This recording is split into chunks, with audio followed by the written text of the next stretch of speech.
Sending an encrypted email in Gmail helps protect the privacy of your messages. While Gmail doesn't offer built-in encryption for all emails, there are a few methods you can use to send encrypted emails securely.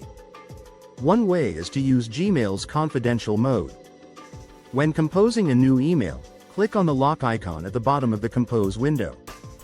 This activates the confidential mode, which allows you to set an expiration date for the email and restricts the recipient from forwarding, copying, or downloading the message. You can also set up an additional layer of protection by requiring a passcode to open the email. Google can send this passcode via text message to the recipient's phone number. For more advanced encryption, you can use third-party tools such as the FlowCrypt or Virtru extensions.